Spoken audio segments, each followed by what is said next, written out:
Good evening and welcome to Special Assignment. I'm your host, Ashraf Garda.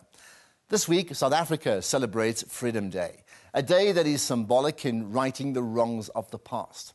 But what about the rights of mining communities? The Mining Development Act requires that mines rehabilitate the land from which they extracted resources. However, many have not done so, leaving communities to deal with the consequences. Experts say mining communities not only have political rights, but should also be afforded their economic and environmental rights. Tonight's program brings you the individual voices of some of the people dealing with these issues, compiled by the Lawyers for Human Rights and the Center for Environmental Rights.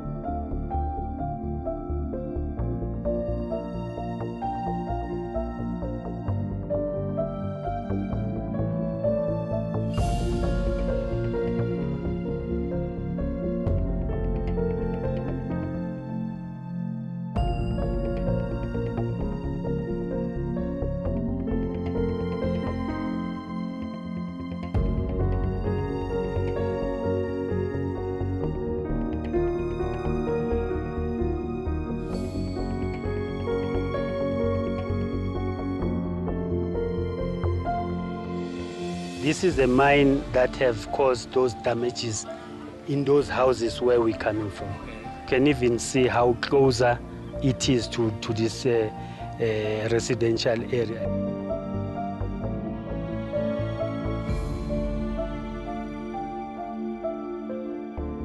There's a crack. This is a massive one. Yeah, it's very complicated. From top to the bottom.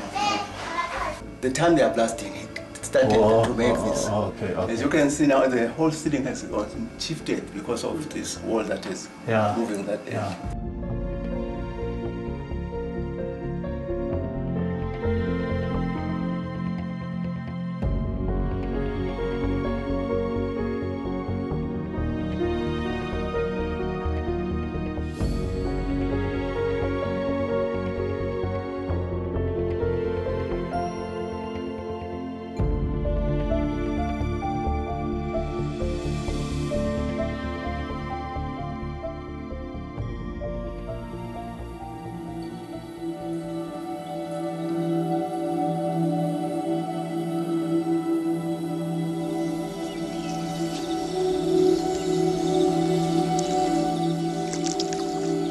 There is a close relationship between our culture and our environment.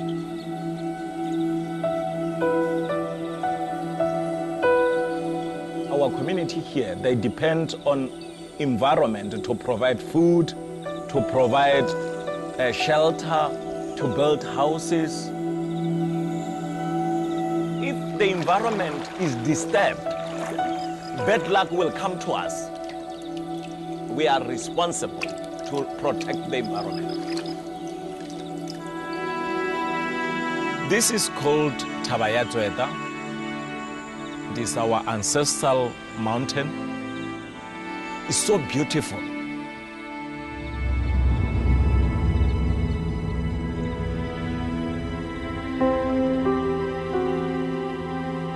If mining can be done correctly, people will benefit out of it. But in the Batlhabine community, mining was done incorrectly without the environmental management plan. There is no rehabilitation.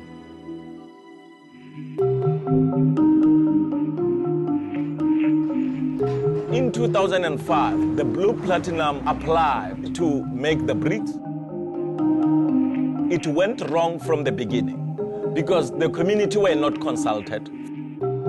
Mr. Pitamalaji died in a mining due to the unsafety of the operation. Blue Platinum is now suspended.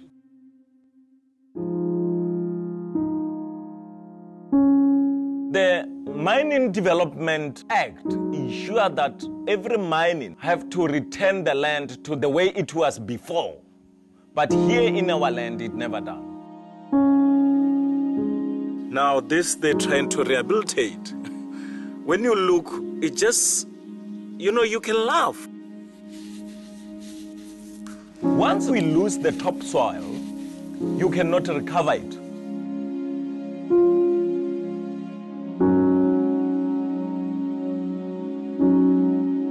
Within the past 5 years, we see bad soil erosion encroaching. The erosion is bigger than me and is still getting down.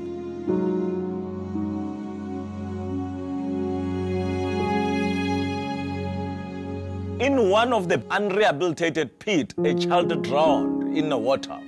One child is a loss to the community. We don't need this anymore. It needs to be rehabilitated.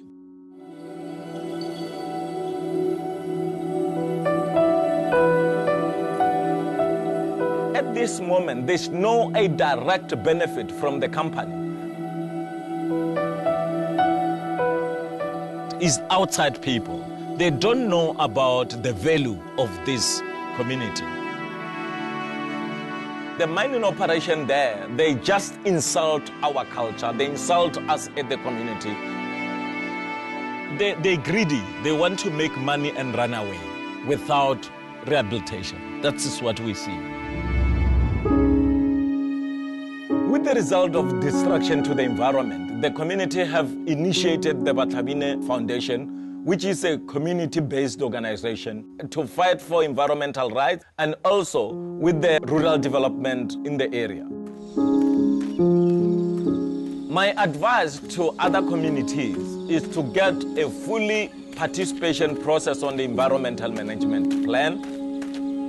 The mining must consult the community to undertake environmental management plan.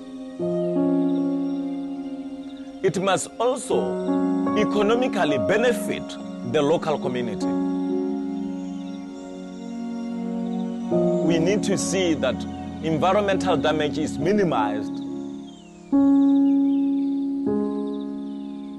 This land belongs to us.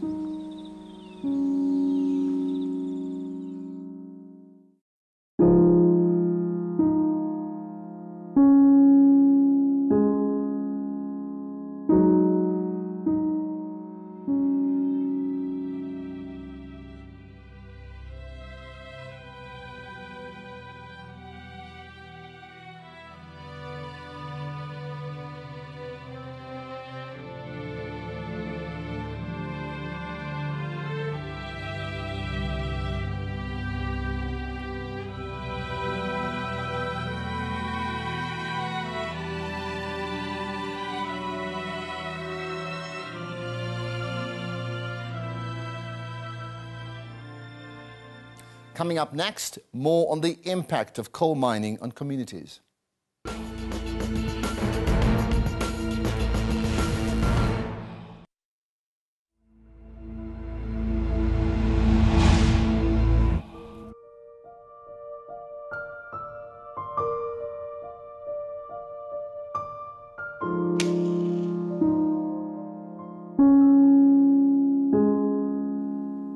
My father was farming since I was still young.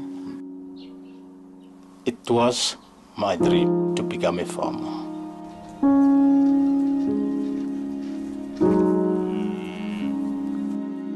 Livestock is like your children. You have to look after them carefully every day.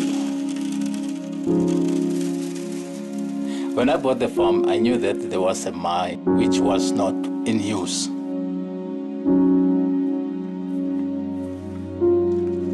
I took some water and gave it to my livestock, and then they died. Then I realized that the water is poisonous.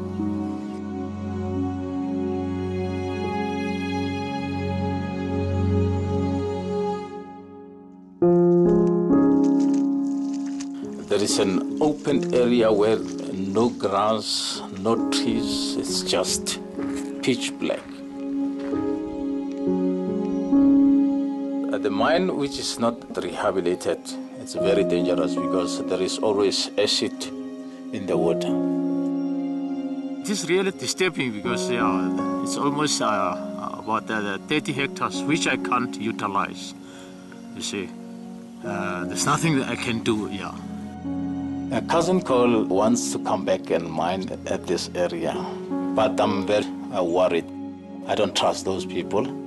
They used to come to my place without my permission. I just see a buggy standing here without my permission. I don't know whose buggy is this and where are the owners. I don't know. We'll have to check them. Hi. Why are you here for? Going to collect the sample. With whom you had permission? Where did you get the permission? The what? Where did you get the permission? The permission. The permission? Yeah. There's a court order. Guys, according to my lawyer, you're not allowed to be here. Then I'm going to charge you for trespassing. That this is my mine and we are going to mine here. I'll do you a deal. I want my sample and I won't come here. I'll say it on proof on your cameras, whatever. And I won't come back here unless I haven't got the necessary documents. Is that a deal? Jy het met die men gegaan sonder my toestemming, jy weet. Nee, ek het jou gesê. Sorry, can you speak English? Dis That's what I told him. No. Dis die ding wat ek haat in my lewe. Ja, ek het jou Ja, gesê. ek haat dit in my lewe. Kyk net. Ek haat dit in my lewe. The right Ons moet way from eerlik now. wees. Kyk.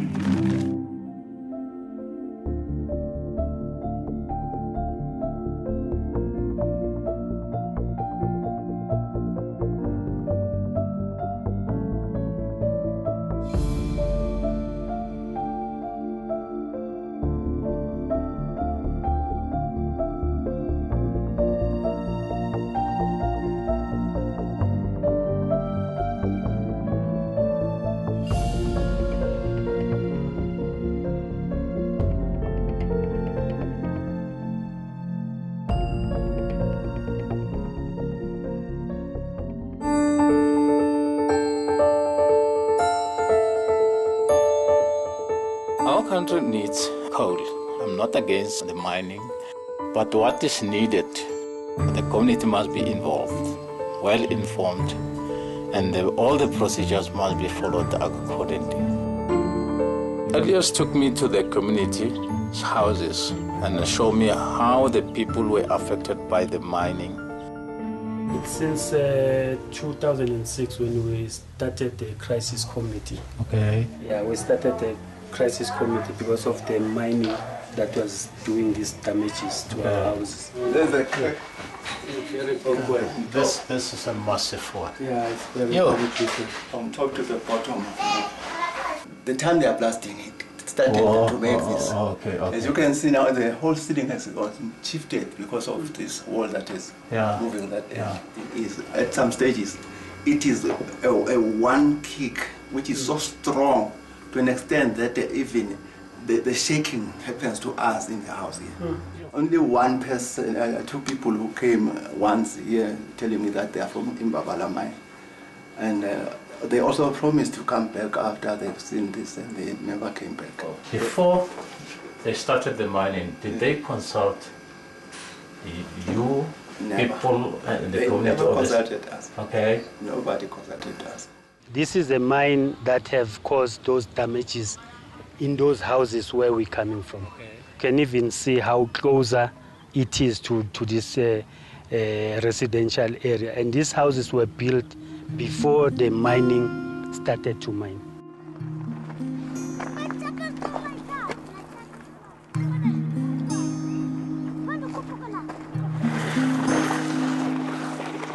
Don't you think that it's very dangerous to the kids playing in this area? I think it is very much dangerous because this soil is underground soil, so we don't know how acidic it is. The dust can go through their nose and ears. This situation which happened at Wesselton should not be cascaded to other locations. My advice would be that they should not allow this situation because there's nothing that we can point and say, because of this mining we benefited here. We never benefited anything. South Africa is so beautiful. Any damage is made, we need to repair before it's too late.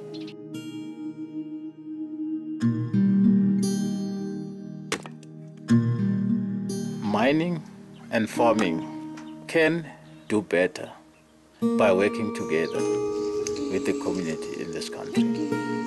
They must work hand in hand. This land belongs to all of us in this country. But that's not all. In a moment, a community fights back.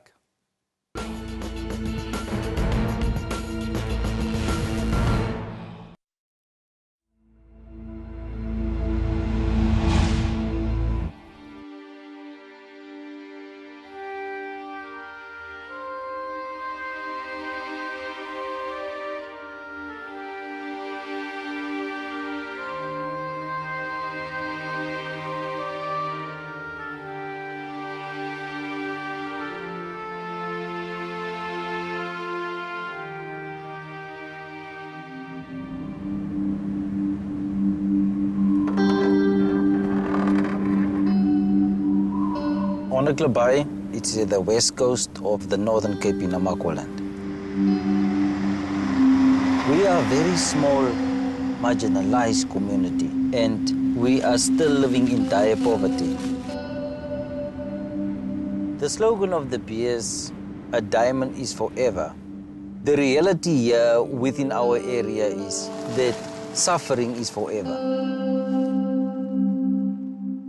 The Beers have mined this land for about 80 years.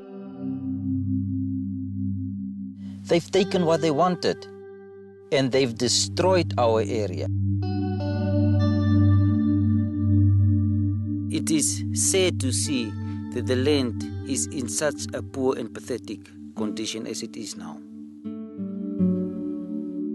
The environment doesn't have a voice. And we have to look after the environment. Anyone can see on the computer how they've destroyed the area. Type in Bay and you will see the destroyed land.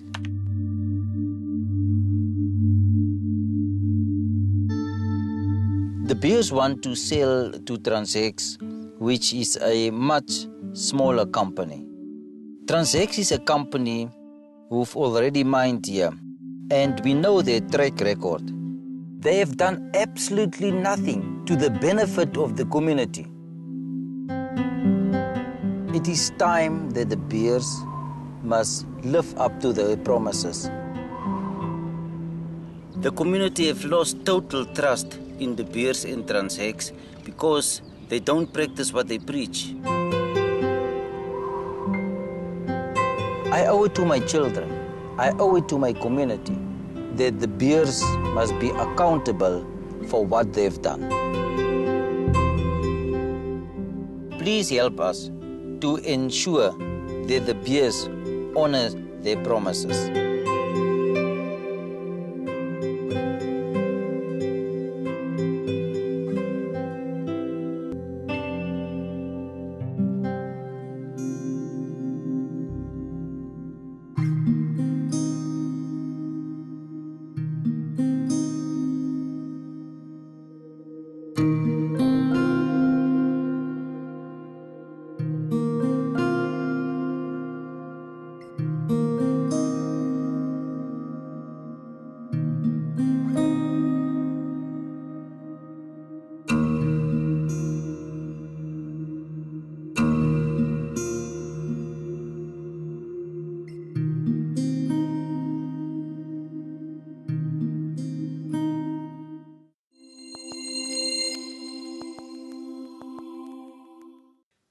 Now, I'd like your comments, and you can do so via Twitter using the hashtag Special Assignment, or on Facebook or email. And I'll take your calls on my SFM radio show. That's Friday at 2:30 p.m. Finally, your feedback from last week's show on public health care in Limpopo. Jongikaya Msila Facebooked, "It's a pity that the only time the government enforces the proper service delivery is when body bags have been filled by bodies that have died because of ignorance." And Leanda Siswana commented, "These people who don't perform their tasks should be fired so that the government can achieve its objective. We need people who are more willing to work." Well, that's it for tonight. Well, set your alarms now to join us again next week when we point out the issues that matter.